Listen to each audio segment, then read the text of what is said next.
El ropero de la niña triste, Tepoztlán, Morelos. Mi abuela, que había vivido parte de su infancia en Tepoztlán, un pueblo mágico lleno de misticismo, siempre nos advertía sobre los muebles viejos. No todo lo que es antiguo es bueno, mijitos. A veces, guardan más que polvo. Y nos contaba la historia de El ropero de la niña triste. En una de las casas más viejas del pueblo, de esas con grandes patios y corredores, vivía una familia humilde. Un día, compraron en una venta de antigüedades un ropero de madera oscura, tallada con motivos extraños, que les pareció una ganga. Lo pusieron en la habitación de la hija más pequeña, una niña de unos 8 años, siempre alegre y llena de vida. Al principio, todo era normal, pero a las pocas semanas, la niña empezó a cambiar. Se volvió retraída, dejaba de jugar, y pasaba horas encerrada en su habitación, susurrando. Sus padres la escuchaban reír a solas, una risa extraña, que no era la suya. Al preguntarle qué hacía, ella solo respondía: «Hablo con la niña del ropero». Los padres, preocupados, pensaron que era imaginación infantil. Una noche, la madre se despertó por unos ruidos extraños que venían del cuarto de su hija. Eran rasguños y golpes suaves contra la madera del ropero. Se levantó sigilosamente y se acercó a la puerta de la niña. La entreabrió un poco y lo que vio la dejó helada. La niña estaba de pie frente al ropero, que tenía una de sus puertas ligeramente abierta. De la oscuridad del interior, 2 pequeñas manos blancas y delgadas, como las de un esqueleto, intentaban jalar a su hija hacia adentro. La niña no oponía resistencia, solo sonreía con una expresión vacía. La madre gritó, y las manos se retiraron rápidamente al interior del ropero. Encendió la luz y corrió a abrazar a su hija, quien parecía desorientada, como despertando de un sueño. Esa noche, los padres decidieron deshacerse del ropero. Lo sacaron al patio y al día siguiente, intentaron venderlo, pero nadie lo quería, sentían algo extraño en él. Decidieron quemarlo. Cuando encendieron el fuego, un grito agudo y aterrador salió del interior del mueble, un grito infantil y lleno de rabia. La madera tardó en arder, y desprendió un humo denso y negro con un olor a carne quemada. Los vecinos se acercaron, asustados por el olor y el grito. Durante la quema, vieron cómo la madera se retorcía y, por un instante, algunos juraron ver la silueta de una niña pequeña en llamas, aferrándose al interior del ropero. Desde ese día, la niña de la casa recuperó su alegría, pero nunca quiso volver a dormir sola. Y la familia, mijo, aprendió que hay objetos que no son simples cosas viejas, sino prisiones de almas que buscan compañía, incluso si es para llevársela al otro lado. La coleccionista de almas y el anticuario maldito, San Cristóbal de las Casas, Chiapas. Mi bisabuelo, un hombre de pocas palabras pero muchas historias, nos hablaba de los peligros de la codicia y de los objetos que no deberían existir. En San Cristóbal de las Casas, entre sus calles empedradas y casonas coloniales, existió un anticuario maldito y una mujer que coleccionaba algo más que reliquias. La historia comienza con una mujer extranjera, de belleza enigmática y ojos penetrantes, que llegó al pueblo. Era una ávida coleccionista de antigüedades, y pronto abrió una tienda que solo vendía objetos raros y únicos. La gente la llamaba la coleccionista, y aunque era amable, había algo en su mirada que inquietaba. Se decía que muchos de sus objetos, aunque hermosos, tenían una historia oscura, y que quienes los compraban, a menudo, sufrían desgracias inexplicables. Un joven artesano local, José, era ambicioso y soñaba con tener riquezas. Se acercó a la coleccionista para ofrecerle sus trabajos, pero ella no estaba interesada en el oro ni en las joyas. Un día, ella le ofreció un trato inusual. Le daría una fortuna a cambio de un objeto muy particular, una pequeña caja de madera tallada que había encontrado en las ruinas de un templo antiguo. «Pero debes traérmela por la noche», le advirtió, «y bajo ninguna circunstancia debes abrirla». José, cegado por el dinero, aceptó el trato. El joven encontró la caja en las ruinas. Era hermosa, con intrincados grabados que parecían moverse. La curiosidad le carcomía. Al regresar al pueblo, la tentación fue demasiada. En un callejón oscuro, la abrió. Dentro no había oro, ni joyas, sino una oscuridad densa, y un silbido frío que llenó el aire. José sintió una debilidad repentina, como si algo le estuviera drenando la energía. La caja se cerró sola con un chasquido. De repente, su cuerpo se sintió ligero, sin peso. Cayó al suelo, sintiéndose vacío, despojado de algo esencial. Cuando logró levantarse, ya no era el mismo. Se sentía triste, apático, sin voluntad. Pero recordaba el trato. Llegó al anticuario, donde la coleccionista lo esperaba con una sonrisa enigmática. José le entregó la caja, y ella le dio una bolsa llena de monedas de oro. La mujer le agradeció, y le dijo con una voz suave y profunda: «Gracias, José. Ahora tu espíritu me pertenece». Desde ese día, José se volvió un autómata. El oro no le trajo felicidad, solo miseria y desesperación. Se convirtió en uno más de los vagabundos del pueblo, sus ojos vacíos, su alma apagada. La gente de San Cristóbal comenzó a notar que muchos de los que compraban o comerciaban con la coleccionista terminaban así, sin brillo, sin vida. Un sacerdote del pueblo, que sospechaba de la mujer, investigó su pasado.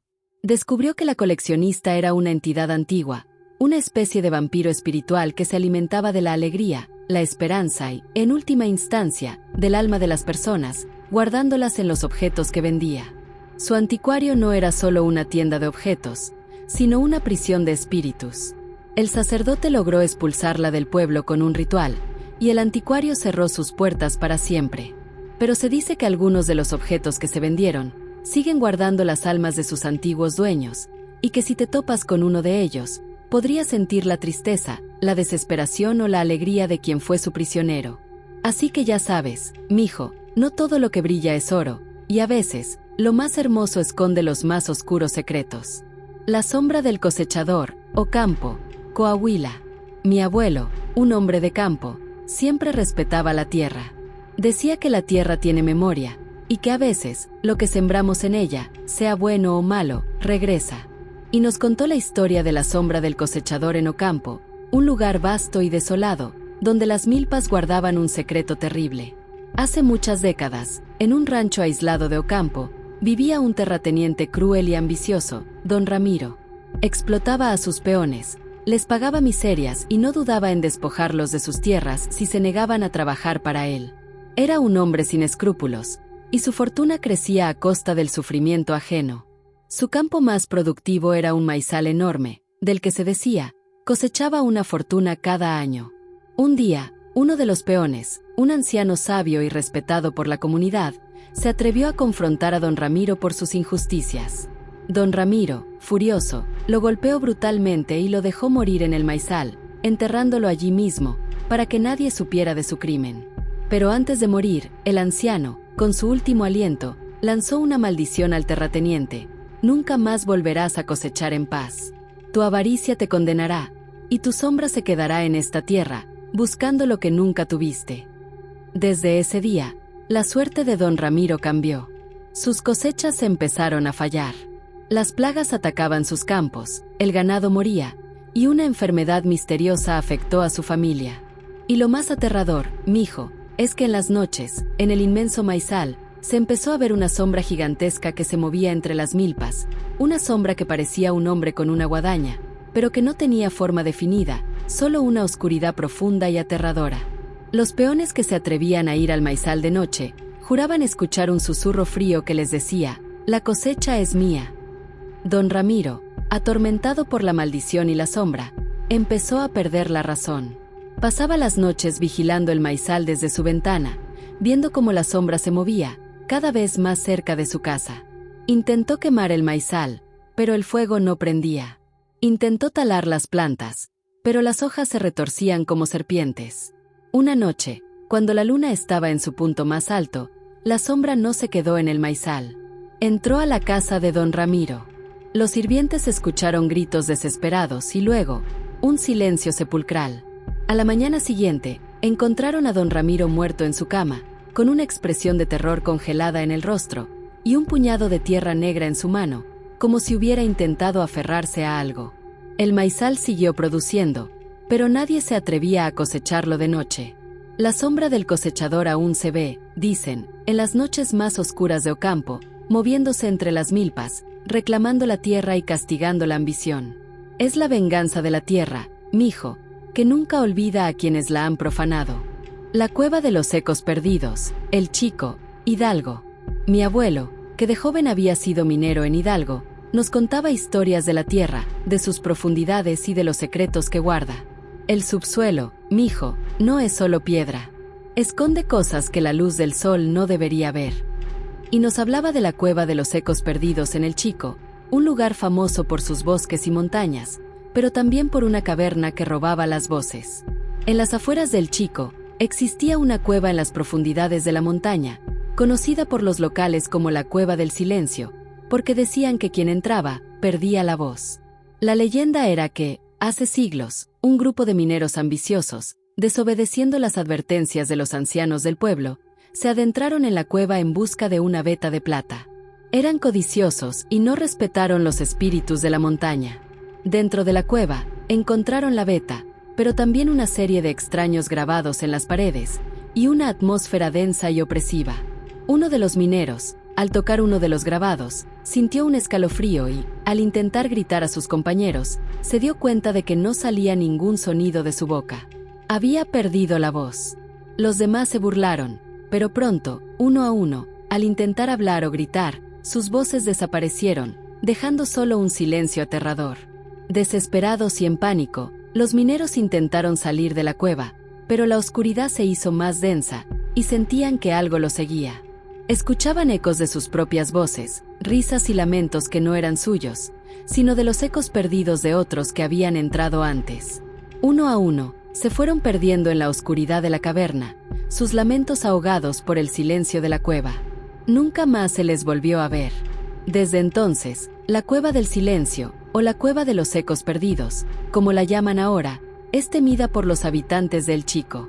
Se dice que si te adentras demasiado, los ecos de las almas atrapadas te confundirán, y la cueva te robará tu voz, dejándote sin la capacidad de gritar, para que nadie escuche tus lamentos. Unos jóvenes exploradores, que no creían en leyendas, decidieron entrar a la cueva. Llevaban linternas y radios para comunicarse. Al principio, todo era emocionante. Caminaron por los pasadizos, maravillados por las formaciones rocosas. Pero a medida que se adentraban, el silencio se volvió ensordecedor. Intentaron hablar por radio, pero solo escuchaban estática. Uno de ellos intentó gritar el nombre de su amigo, pero no salió sonido. El pánico los invadió. Empezaron a escuchar susurros, y luego, risas macabras que resonaban en la oscuridad, risas que no eran de ellos, sino de las voces que la cueva había robado. Lograron salir de la cueva a duras penas, corriendo sin aliento. Todos habían perdido la voz temporalmente, y pasaron días antes de poder hablar de nuevo. Pero la experiencia los marcó para siempre. Se dice que en las noches, si te acercas a la entrada de la cueva, puedes escuchar los ecos de las voces perdidas, atrapadas en la roca, pidiendo ayuda o riéndose macabramente. El hombre del espejo roto, Jerez de García Salinas, Zacatecas. Mi abuela, que era muy supersticiosa, nos prohibía tener espejos rotos en casa. Los espejos, mijitos, no solo reflejan lo que ven. A veces, guardan lo que no vemos, y si se rompen, abren puertas a lo que no conocemos. Y nos contó la historia del hombre del espejo roto en Jerez de García Salinas, un pueblo donde la gente decía que un hombre había perdido su alma por un error. La historia es de un hombre joven y vanidoso, de nombre Arturo, que vivía en una de las casas más elegantes de Jerez. Arturo era muy orgulloso de su apariencia y pasaba horas frente a un espejo grande y antiguo que tenía en su habitación. Un día, por un accidente, el espejo se cayó y se rompió en 1000 pedazos. Arturo, molesto, pero sin creer en supersticiones, simplemente lo dejó allí, sin limpiarlo de inmediato. Pero desde ese día, algo cambió. Arturo empezó a sentirse observado, incluso cuando estaba solo. Por las noches, escuchaba ruidos extraños en su habitación, como si alguien caminara sobre los cristales rotos. Ignoraba el miedo, pensando que era su imaginación. Una noche, mientras intentaba dormir, sintió un frío helado en su cuarto y abrió los ojos. Lo que vio lo paralizó. En el lugar donde estaba el espejo roto, una silueta oscura, casi translúcida, se estaba formando. Era la figura de un hombre, pero su rostro era una masa informe de oscuridad. El hombre del espejo, como lo llamaría Arturo, no hablaba. solo lo observaba, y Arturo sentía que su presencia le drenaba la energía. Día tras día, la figura se hacía más nítida, y Arturo se sentía más débil, más apático. La gente del pueblo notó su deterioro, su piel se volvió pálida, sus ojos se hundieron, y su alegría desapareció. Algunos decían que había perdido el alma. Arturo, desesperado, intentó deshacerse de los pedazos del espejo, pero por más que intentaba recogerlos, siempre encontraba más, como si se multiplicaran. Los pedazos de cristal rotos parecían reírse de él, y la figura del hombre del espejo se volvía más fuerte. Una noche, el hombre del espejo se paró junto a su cama, y esta vez, Arturo pudo distinguir su rostro. Era el suyo propio, pero deformado por el horror y el sufrimiento. El hombre del espejo extendió su mano oscura hacia Arturo. Él gritó, pero no salía sonido. Sintió que una fuerza invisible lo jalaba hacia el lugar del espejo roto. Los vecinos escucharon los gritos y corrieron a la casa. Al entrar, encontraron a Arturo tirado en el suelo, inconsciente, y un sinfín de pequeños fragmentos de espejo esparcidos por la habitación, brillando macabramente en la oscuridad. Arturo nunca se recuperó del todo. Pasó el resto de sus días en un estado de melancolía profunda, con la mirada perdida, como si su alma ya no le perteneciera. La gente de Jerez de García Salinas cuenta esta historia para advertir sobre los espejos rotos, y sobre cómo, a veces, los objetos cotidianos pueden ser puertas a realidades aterradoras. Dicen que si te atreves a romper un espejo y no te deshaces de él de inmediato, el hombre del espejo roto podría venir a reclamar lo que reflejó, tu propia alma.